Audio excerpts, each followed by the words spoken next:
I got a bad feeling. I don't think I'm gonna make it out of here.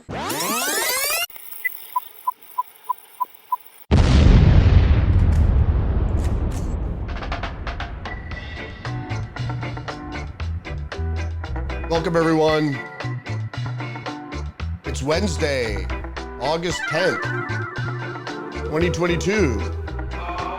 Today in headlines,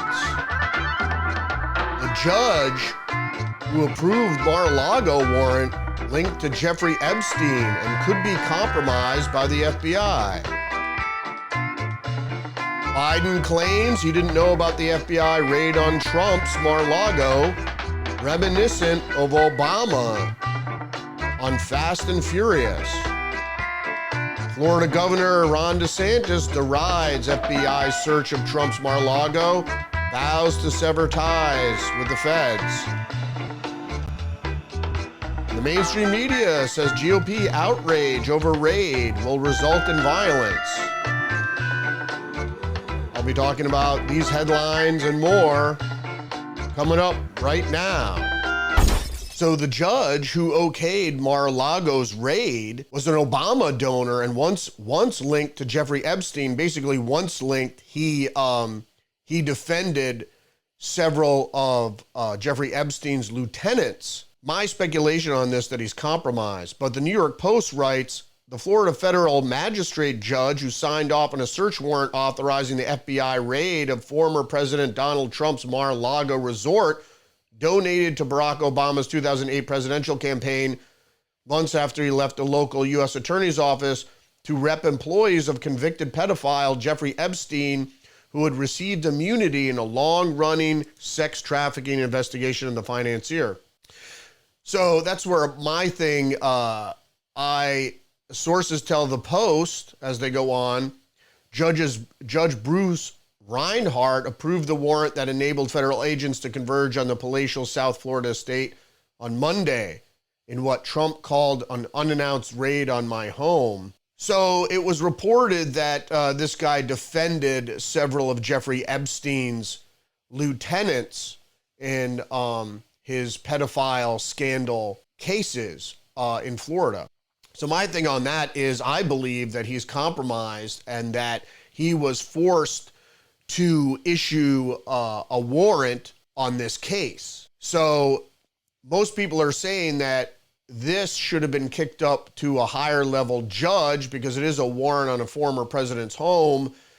And so it looks to me, and I'm speculating here, that he's compromised, and so the FBI used blackmail to get him to approve this warrant. So this is from Red State, which I usually don't reference because it's obviously politically biased, but history of judge who signed off on Trump's raid raises all kinds of red flags. While most of the allegations of corruption surrounding FBI's raid on Donald Trump's estate in Florida have been pointed at the Bureau itself, details about the judge who signed off on the warrant are raising eyebrows. The warrant was rubber stamped by Magistrate Judge Bruce Reinhardt. That's highly suspect given the profile of the situation. How did a low-level, unconfirmed, unappointed magistrate judge sign off on the most consequential FBI warrant in decades? If any warrant application demanded the eyes of a real judge, one that's appointed, it would be one targeting the former president of the United States, yet this judge was happy to give the FBI what they wanted while the FBI was happy to accept. That's what I mean. I just believe, as in Red State does, that this guy was compromised. That seems almost inconsequential, though, compared to what else we know about Reinhardt. Astonishingly, he quit his job as a prosecutor to go to work for infamous sex trafficker Jeffrey Epstein Associates, and he helped secure immunity deals for many of the low-life enablers who surrounded Epstein. This stinks to high heaven, so we're going to go on. So President Joe Biden claims he didn't know about the FBI search of Trump's Mar-a-Lago, which is very reminiscent of Fast and Furious, where Obama, and I will go to that link in a minute, said he didn't know about Fast and Furious either, and then they tried to pin it on the Bush administration. President Biden was not aware And this, of course, from CBS News. President Biden was not aware of the FBI would be conducting a search of a former President Donald Trump's South Florida residence of Mar-a-Lago on Monday and learned about the events through news reports, he says. Realistically, this isn't true. He's head of the Democratic Party. He's head of the administration. The Justice Department is a cabinet department under the administration. And if the FBI was planning to conduct a raid that would have political consequences, you think they would tell the president about it. Asked whether the White House was aware of the search warrant on whether Mr. Biden was briefed in the aftermath of the search, Jean-Pierre said he was not. What a bunch of shit. So they want to distance themselves from any fallout, and it looks like there's going to be some fallout. So we're gonna go back to school a little bit. And we're going to go all the way back to 2012 here from the Washington Post. Obama's Univision denial that Fast and Furious started on his watch. So I'm not going to go through Obama's quotes from the Univision. He says that Fast and Furious program was initiated under the former White House, the former administration of George Bush W. And although that might have been the case, it was Eric Holder and his bunch that tried to get the gun running scandal to throw shade on the Second Amendment and the citizen ownership of firearms in this country. And this is from the Washington Post, so I'm not going to go too much into it. Obama said the previous administration initiated Fast and Furious and that Holder shut down the program after he found out about it. Let's check the first part of that statement's veracity. The facts: the White House spokesman Eric Schultz said the president's Fast and Furious comments referred to the flawed tactic of gun walking, which, despite Republicans' efforts to politicize the issue, began under the previous administration. So Obama was supposedly talking about Operation Wide Receiver, which is not Fast and Furious, which the Phoenix Division, the Bureau of Alcohol, Tobacco, and Firearms and Explosives, the ATF, ran between 2006 and 2007. During the George W. Bush administration. The ATF used that program to build a dossier against suspected traffickers, but federal authorities didn't indict anyone until after the Justice Department.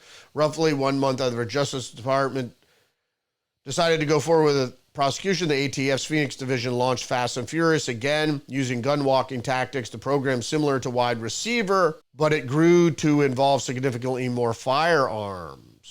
Pinocchio test. Clearly, the ATF didn't develop the practice of gun walking under the current administration, but Obama specifically referred to Fast and Furious program, which unquestionably started under his term as president. Thank you, Washington Post. And it doesn't really go on until the fact that whether or not that Eric Holder shut down the program as soon as he found out about it, because in fact, Fast and Furious, they did the Pinocchio test. This is the Washington Post saying that although they don't refute the claims that Obama didn't know about it, it clearly caught him in a lie. And then CNS News, also from 2012, Obama's assertion of privilege sparks questions about what he knew about Fast and Furious. President Barack Obama dived headfirst into the Operation Fast and Furious scandal Wednesday after spending more than a year keeping his distance from the botched gun sting that allowed nearly 2,000 weapons to flow into Mexico. After claiming Obama said he had no knowledge of the scandal before hearing about it in the news. Does that sound familiar? Members of Congress are questioning that given his claim of executive privilege to withhold certain documents from Congress. Oversight Committee member said executive privilege is intended for communications to the highest levels of the White House. Thus, he said either means Obama knew about this before saying so, or that he's making an unprecedented claim of executive privilege. If you look how executive privilege has been historically interpreted, is designed to protect the inner workings of the White House. The president is talking to advisors. It's usually involved at the highest levels, and so troubling if they're trying to invoke it into every agency or every discussion within an agency. That certainly isn't indicative of the most transparent administration in history, which Obama claimed it was. And it really wasn't. He actually went after reporters and the Associated Press. From Forbes, Fast and Furious just might be President Obama's Watergate. Again, this is from 2011. Why a gun running scandal, codenamed Fast and Furious, a program run secretly by the U.S. government, the the DOJ actually, that sent thousands of firearms over an international border directly in the hands of criminals, hasn't been pursued by an army of reporters trying to be the next Bob Woodward. The fact is they ran this operation to demonize the Second Amendment and legal gun sales in the United States. So moving on to the next headline here, DeSantis Blasts FBI search of Trump's Mar-a-Lago, Florida governor in their lead, and this is from WESH Orlando. Florida Governor Ron DeSantis took to Twitter Monday to condemn the FBI's search of Donald Trump's Mar-a-Lago estate. The FBI searched the estate as part of an investigation to whether he took classified records. It's really a fishing expedition. This is really, without question, not really speculating. It'll all come out. DeSantis blasted the raid, calling it something that happens in a banana republic. The raid of Mar-a-Lago is just another escalation in the weaponization of federal agencies against the regime's political opponents. While people like Hunter Biden get treated with kid gloves, now the regime is getting another 87,000 IRS agents to wield against its adversaries. Banana Republic, he wrote.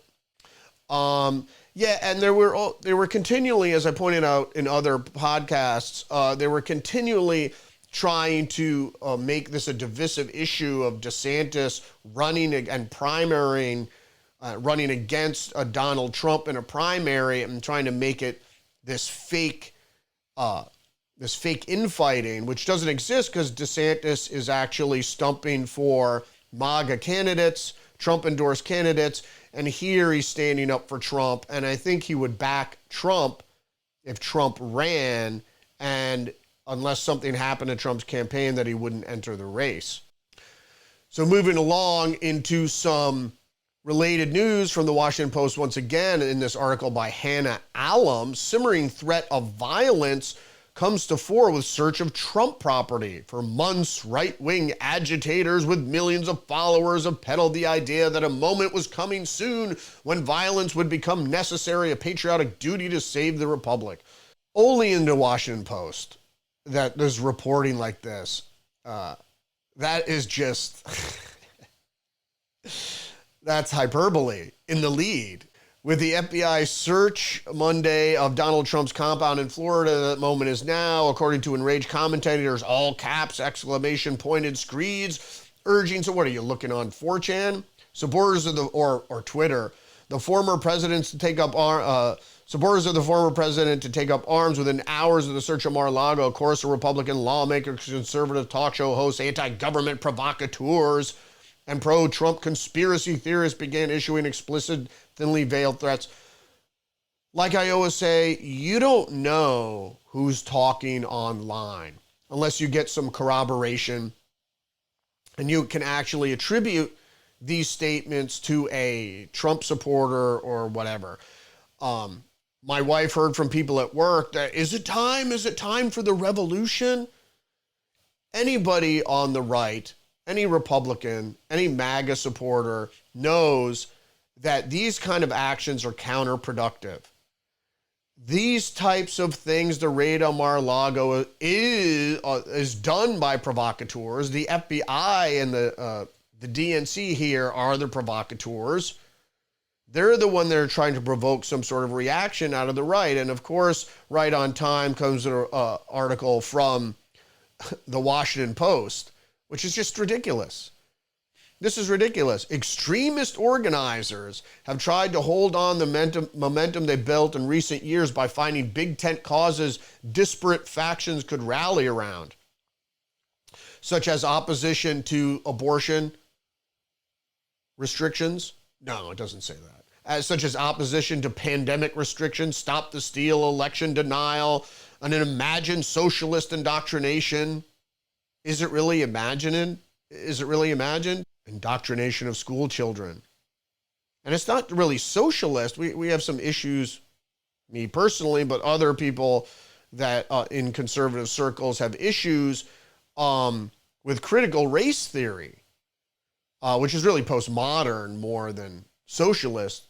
And of course, child grooming, which is teaching children about gender or other sexually explicit or adult topics, With each iteration, analysis say the networks have grown more sophisticated and more violent, as evidenced by the Capitol riot. They keep crying violence, but there isn't any violence. There's going to be violence. They will provocateur violence or they will stage violence. And I think that's going to be coming in some sort of October surprise, or as the buildup, as we get closer to Election Day, there's going to be issues, violent issues, and who knows what's going to trigger these people. But they'll be hard pressed to find a loyal MAGA supporter to do these things, because most people know that this is going to be counterproductive, as you saw with January 6th.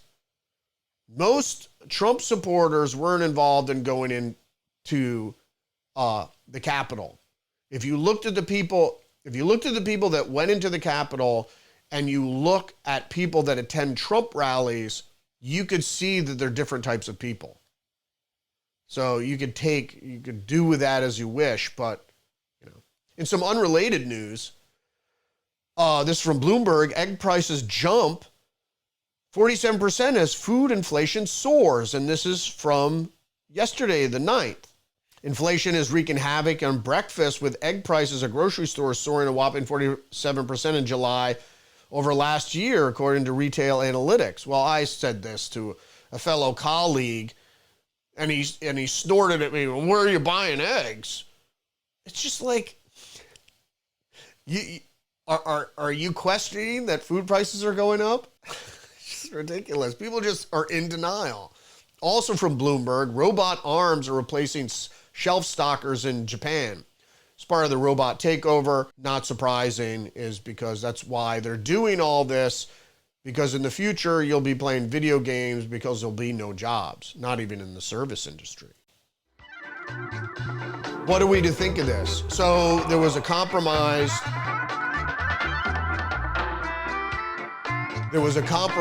judge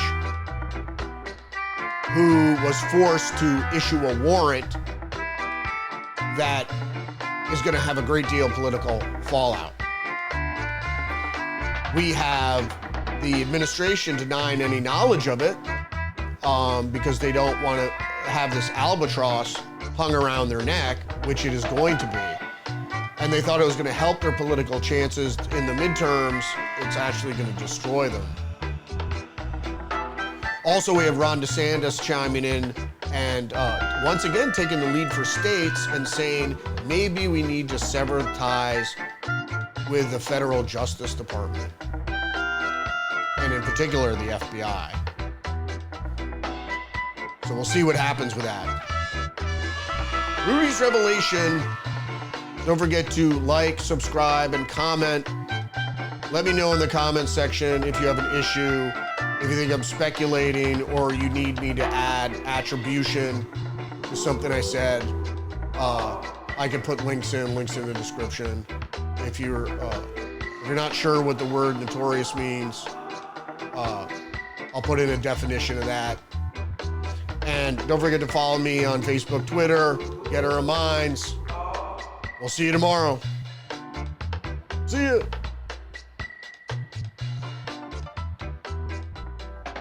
This is a conspiracy. That's what this is.